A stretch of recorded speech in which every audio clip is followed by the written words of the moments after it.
speak a message to you entitled Offering Life.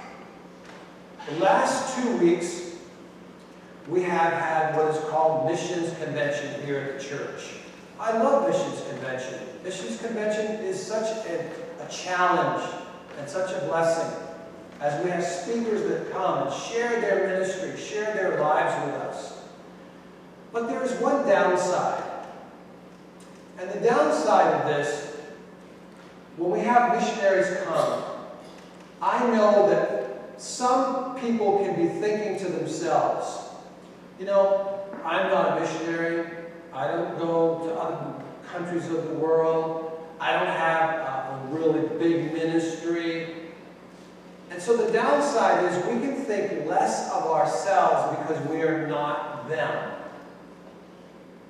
Even when it comes to something like witnessing, we know missionaries have been called to go and witness to people of the life of Jesus Christ.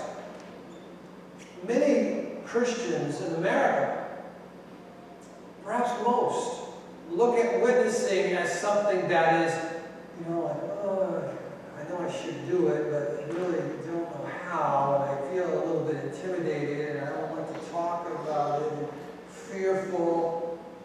Well, I want to encourage you today in this whole realm of witnessing and let you know that you don't have to be a missionary to be a witness of Christ.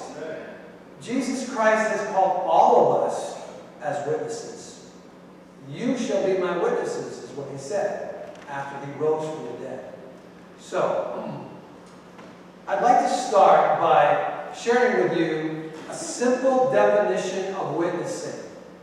All right, here it is. Witnessing is simply offering people the life of Jesus, one person at a time. You can do this. This is not something that is just for an elite group of people. Witnessing is simply you sharing life with someone else. It would be as if you somehow rose from the dead, but you were still living among zombies, and you would say to another zombie, hey, I found life. That's all that witnessing is. It's pointing people to life. All right? So, easy definition of witnessing. Here's what we're going to talk about today. I want this to be, echoing in your mind throughout the week.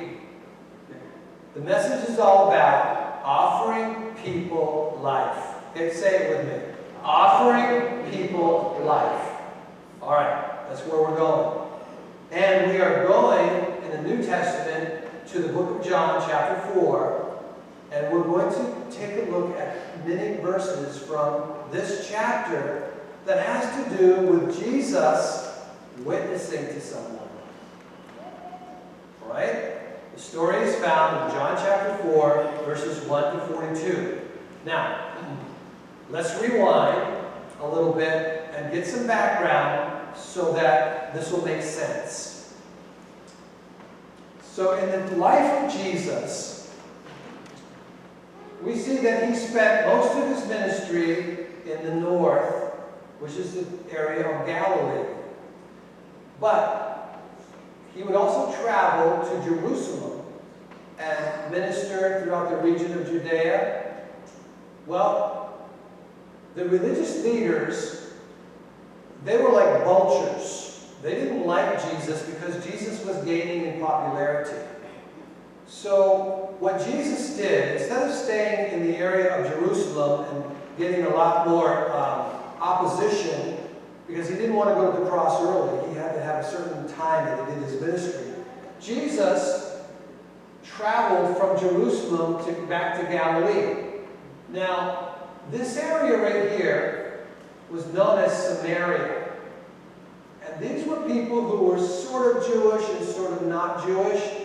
And the people of Samaria did not get along with the people of Judea.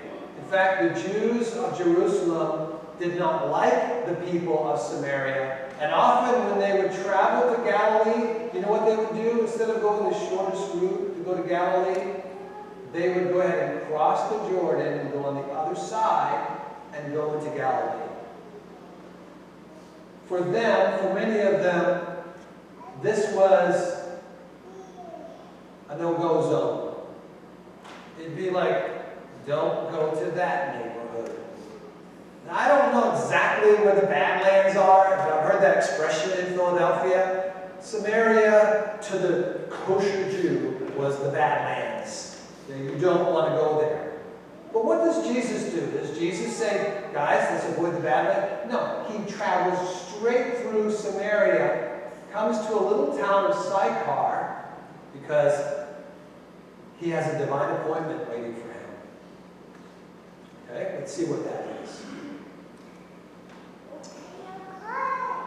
And as we take a look at this story, I want you to ask yourself, what can we learn from Jesus as he is witnessing to someone?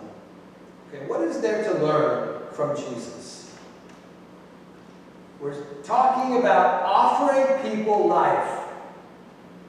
And the first thing that we have to remember is we want to start with the people right in front of you.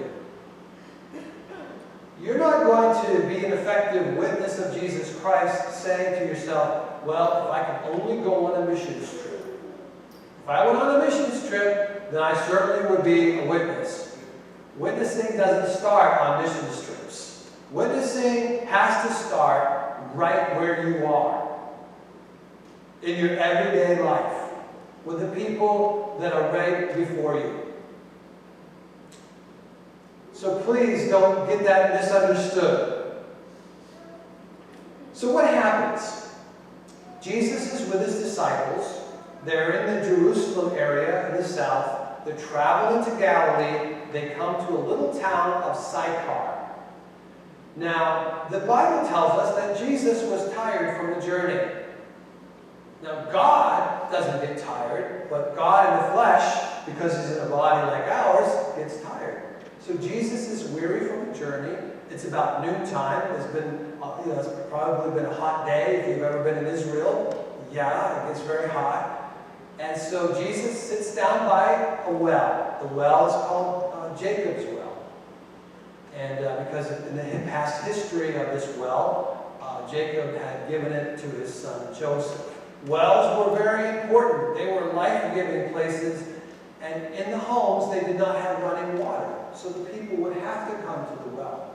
So Jesus is sitting by the well, and a woman from the town of Sychar comes out to the well, probably her usual, pattern every single day. She's carrying a water jar, and she's going to go ahead and bring that to her family, and also satisfy herself with this water.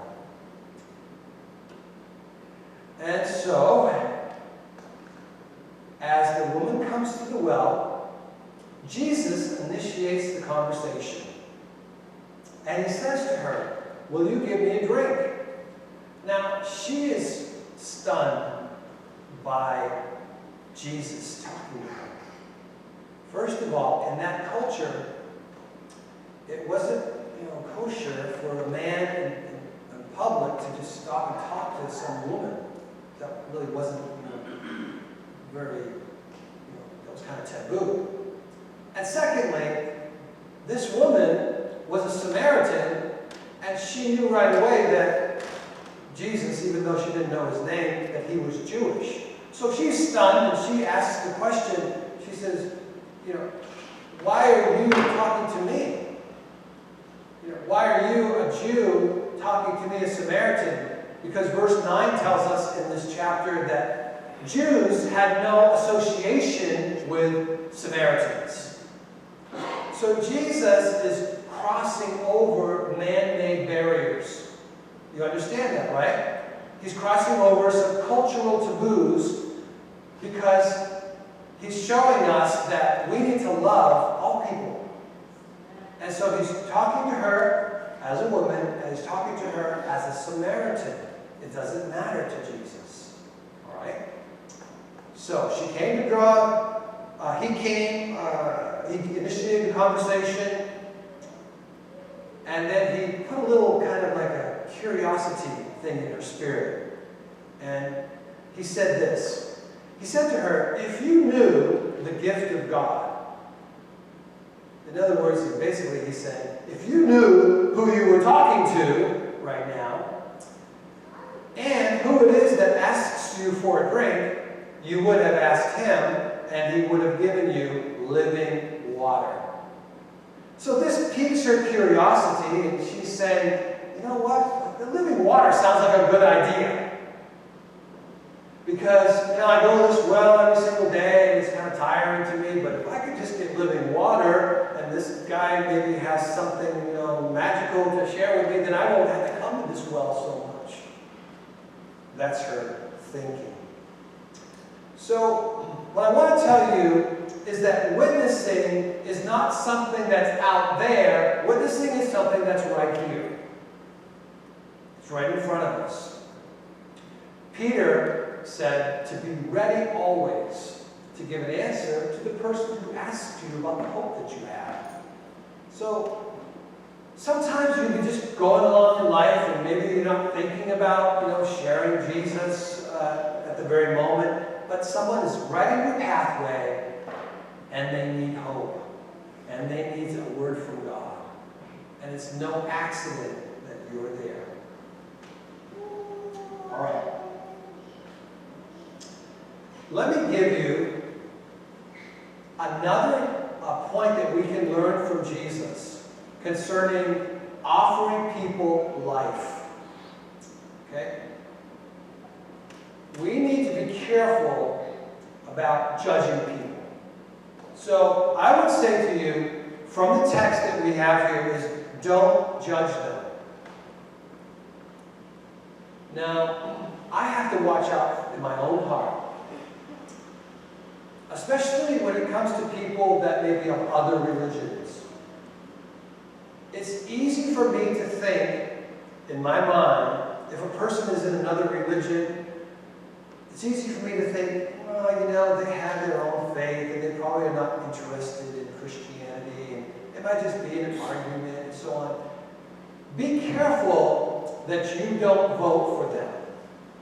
Let them vote for themselves. Don't just automatically assume that because they're in another faith, in another religion, that they're fine, they're just doing their own thing.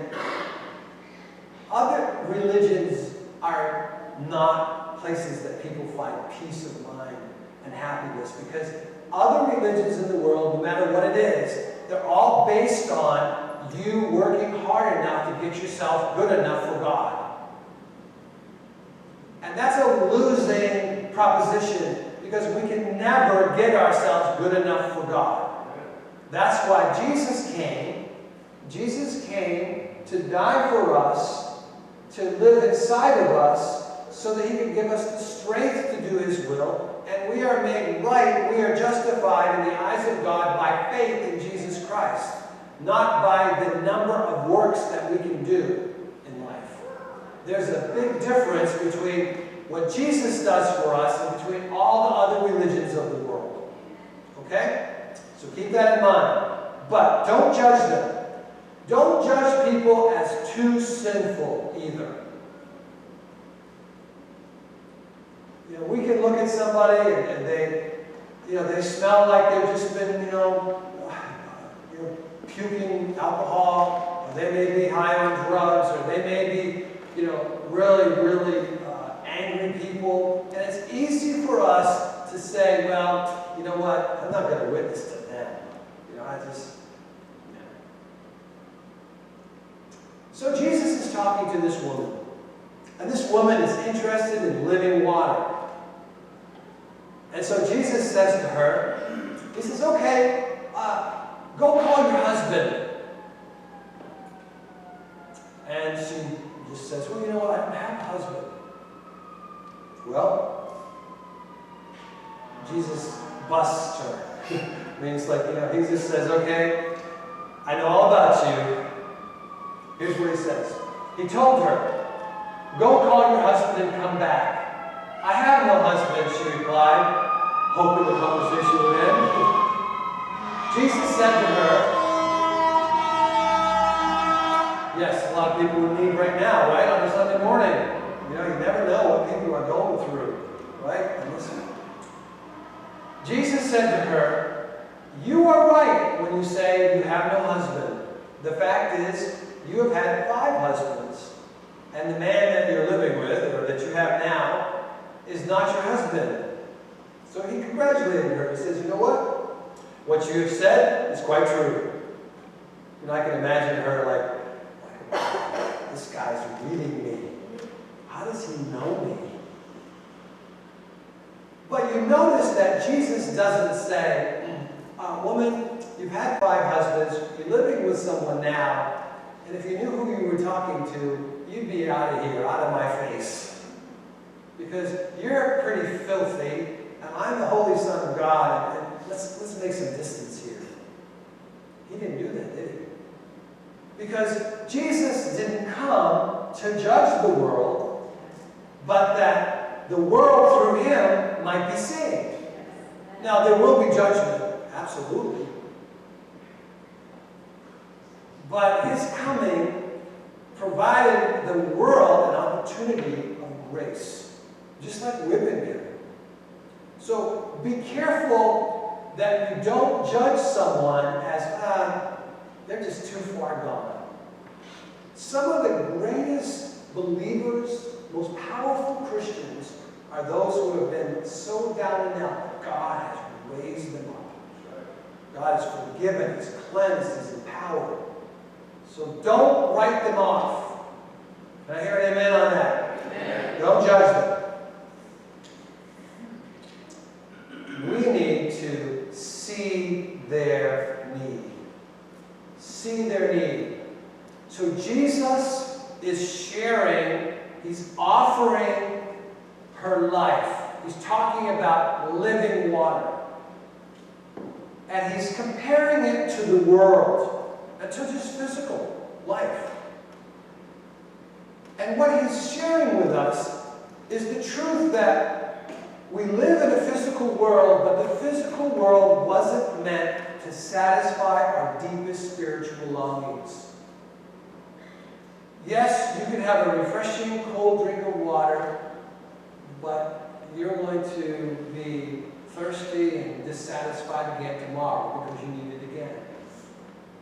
In the same way, no matter what we do in this world physically, you can have the most comfortable home, you can drive the greatest car, you can have all the conveniences of life, and still have an empty soul. Still be bored in life. And even, that's why people turn to drugs and alcohol, because it provides a temporary high and a temporary fix. But you always come down from it, and you're always the worse off for it, because things in this world do not satisfy us in spirit. Do you believe that? Because that is true. And so Jesus is speaking to this woman about living water, about that which satisfies us now and forever. And so, see their need. See through the outward circumstances of their life and see their need. And give them the truth. Give them the truth about God. Offer people life. Now, the way that God has ordained the world, He's ordained the message given to people, is to use our lives. People are not going to go out on the streets and walk around Philadelphia and all of a sudden see an angel carrying a banner, across the sky, saying, repent, John 3:16. That's just not going to happen. Because God's plan is to use you and I as witnesses. Now, God's taking a big risk, because you and I are very fallible. Right? We're just, we don't have it together. But He's saying, you go. You do this. You be my witness. And so we are then responsible for sharing with people that there is living water. Now, if you were comparing yourself to a glass, all right, you want to be a glass that people can see through and see the water. The problem has been with Christianity in America anyway, is so oftentimes the container, instead of revealing the truth of God, sometimes it conceals it too much. Like, let's say you have a glass that's over here, and then you have an ornate jug over here that has all kinds of carvings on it, that has all kinds of beautiful design. And let's say they both have water in them that will satisfy people.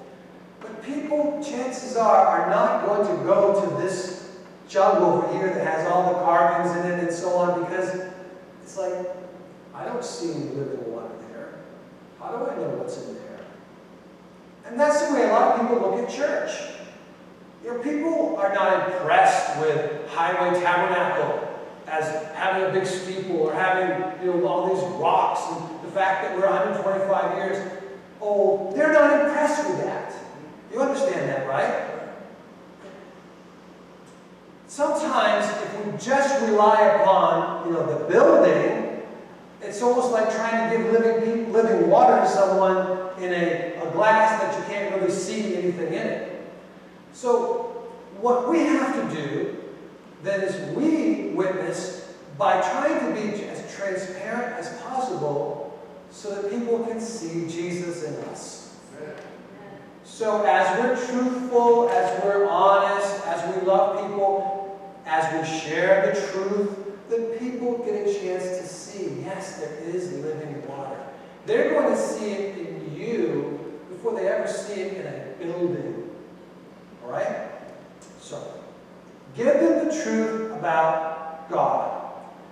This lady has been given the truth from Jesus. And Jesus even reads her mail and says, you know, you've had 5 husbands, and the person you have now is your husband. And this lady doesn't quite know what to say, and so she tries to change the subject. Here's what she does. She says, oh, you know, I know that you're a Jew, and you believe that, you know, faith comes from Jerusalem, and I'm a Samaritan, and we believe in the forefathers that have brought us our faith, and we worship on this mountain, and we worship in Jerusalem. Jesus cuts right through all that stuff. And he says to this lady, he says, the time is coming and has now come when the true worshipers will worship the Father in spirit and in truth. For they are the kind of worshipers the Father seeks. So the Lord is looking from us to have a relationship with Him that's in spirit and in truth. It's not about the outward trappings. It's not about the location that you go to. It's about what's in your heart. And so Jesus shares with her truth. And the truth is, no matter how much people will choke on it and try to spit it out and can't swallow it, the truth is that there is salvation in none other except the Lord Jesus Christ. That's the truth. We don't want to be arrogant about it and hurtful to others, no. But neither do we want to back down and dumb it down. There's no other way. There's no other mediator between God and man except Christ Jesus. Jesus declared the truth, and we either accept it or we reject it. But He said, I am the way, I am the truth, I am the life. So, there it is. What do we do with it? Give them the truth about God. And how do we do that? We do that from the example of Jesus by pointing them to Christ. Don't get into arguments about religion. Don't get into all the finer points. It just can be very confusing. Offer people life. Now, here's what the woman said. So after Jesus reads her mail, prophesies, predicts what's going on in her life, the woman said, I know that Messiah, called Christ, is coming. I love this part. I know that this man, Christ is coming on the scene. When he comes, he will explain everything to us. So she believes in the coming of a Messiah who's going to clear everything up and bring people together. She believes that's going to happen someday. Then Jesus declared, I'd love to see her expression, I who speak to you am he. I just love to see what she was thinking of. She probably dropped her jar of water. Said, oh no, it broke. Well, I have a little watch. But Jesus is standing before her, offering her life, himself being the source of life. I love this. Because Jesus Christ is the living water. Living water cleanses us. It washes us. Living water satisfies our soul. It gives us strength and refreshing. Jesus is the living water because Jesus Christ is the Messiah. He's God's Messiah. This is a Hebrew word meaning the one who is to come, who will bring us salvation. The Greek word for this word Messiah is the word Christos, which means anointed one. Jesus is the anointed one. He's the one and only from the Father who's come to show us the way and who's come to die for us that he might be the way for us to get to God. Hallelujah. This is a wonderful message. We're not just witnessing to others about, climb a few mountains and say a few prayers and spin a few wheels and you'll be right with God. This is about relationship with Jesus Christ, the Messiah. He's God's Messiah. So, what does she do? The woman, after witnessed to by Jesus, goes back into the town. And she talks to her friends, she talks to anybody, and she says, hey, come out to the well, and I want, there's a man out there who's told me everything about my life. Could this man be the Messiah? And so the townspeople come out, and the disciples come back, and they're all wondering what in the world's going on. And so they're having a great time, because this lady has received the witness, and she's sharing the life of Jesus to others. They're meeting the disciples. Jesus is speaking to them. In fact, this was so powerful that instead of Jesus just staying at the well for a short time, the disciples getting a drink and leaving, Jesus stayed there 2 extra days. 2 days. And because of this, the townspeople said to the woman, we no longer believe just because of what you said, but we believe because of what he has said. They've heard Jesus, and they've heard because of her witness. She pointed people to Jesus Christ. She just simply offered them the life that Jesus offered to her. He is so awesome. I'm going to ask the worship team to come up. And I want to tell you a little story before we end. So I have this friend that was talking to me about when he was a young boy, the first job that he ever had. He was a newspaper deliverer. I think he started out as a weekly newspaper. So he had a friend also that was doing the work, and they together would be so excited about getting there early. They get the papers and they would fold them up and then put an elastic band around them. And if it was raining, they'd put some plastic on. So they'd go throughout the town and they would just take these newspapers and they would throw them on the porch or on the sidewalk. And they'd just keep going, keep going. Well, his friend one day got pretty upset, and he was talking to the supervisor. where they printed the newspapers. And he said, you know, I get these newspapers ready, I throw them out there on the porch, and then I go the next week to bring the next newspaper, and they haven't even opened the one from last week. Here's what the supervisor said. He said, young man, your responsibility is just to bring the news. How they respond is their responsibility. Do you get that? How they respond is on them. We're just called, right, to bring and to tell people the good news. I'll tell you, I have, been a believer in Jesus for a long, long time. I've studied, and I cannot save anybody. I can't do that. But I can tell people.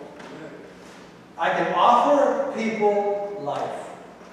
Well, is that the job of the pastor? No. That's us. That's the body of Jesus. Just simply tell them where the living water is to be found. Because no matter how much they pretend, life is not satisfying them. Only Jesus satisfies. He is the good news.